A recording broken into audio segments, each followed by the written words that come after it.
So traits and qualities I admire are passion, I admire hard work. Probably what I admire most though in leaders are people who really want to serve and they really care about the people that they serve alongside. I think leadership is about facilitation, and to facilitate, you really have to take the time and have the interest in people around you to do that. On top of that, I really like transparency. I like honesty, and I love a leader who is willing to share their missteps, to own up to their mistakes, to admit their weaknesses, to show that they're a human and they're working just like the rest of us to do the best that they can.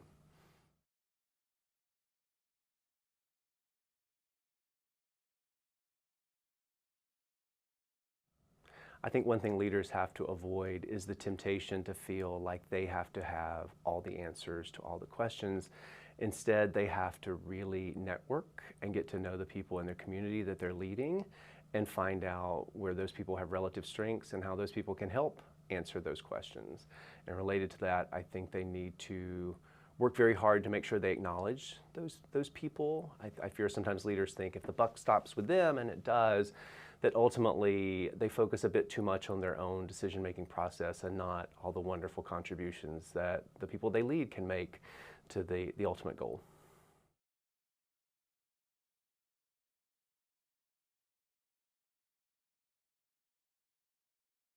I think the biggest challenge I face is one a lot of new leaders face, and that is building trust. So when I became Associate Dean, I thought I had accrued a lot of trust on the part of the faculty, and that felt really good to me. But one thing I learned was that once I had this title in front of my name, that I had to start over in some ways, not because I'd done anything, but because I now represented administration. So when I would talk to the faculty about things, there was this added layer of, is this you, Michael, who wants this? Or is this administration? And why does administration want that? So the distrust sort of for central administration redounded to my detriment. And so I had to start over. And what I did is I really had to make sure I was very, very transparent about things, that I was communicating things, because what I've learned is that if you don't communicate things, people will fill that gap with assumptions, often negative assumptions, that will then fester and then can lead to problems in other ways. So greater communication, greater just understanding the need to build those relationships and create trust is probably the way to overcome that.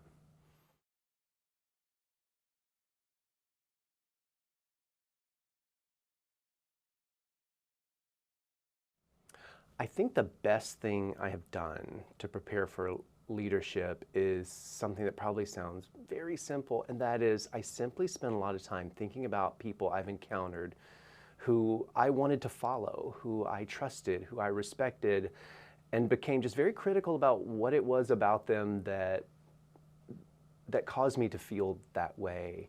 I read there's a lot of books on leadership out there, but I actually started reading books written by people who I just really admired. So Pat Summitt, I know that's someone people in East Tennessee love, rightfully so.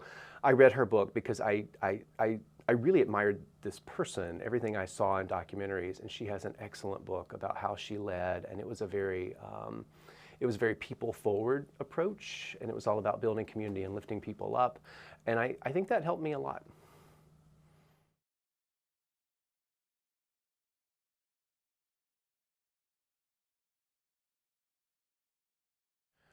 What I look for most in future leaders is a passion for what the endeavor is about. So in the area of legal education, I look for people who are truly passionate about the value legal education brings to people and to communities.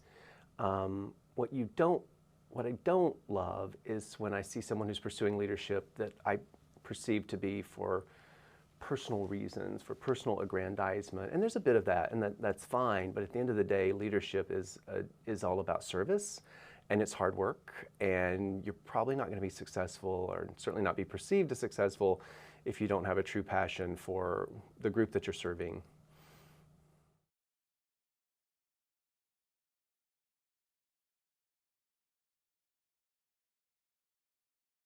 When it comes to improving as a leader, you have to reflect and you have to be very critical of what you do. And even though you aim to do your best always. There's going to be times you misstep, and there's going to be times you do things that later you think, I didn't handle that well. So you need to, not beat yourself up too much and ask yourself why you did not. And if you have to apologize, go apologize, but see what you can learn from it.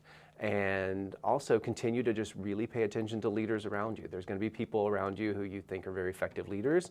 Keep asking what they're doing that works well. And there'll be leaders around you who aren't, and ask why you think they aren't. And also don't be afraid to seek feedback from those that you lead.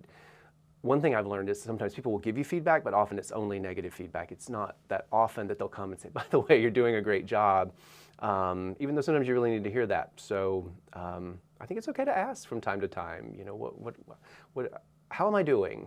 I would encourage you to ask that question.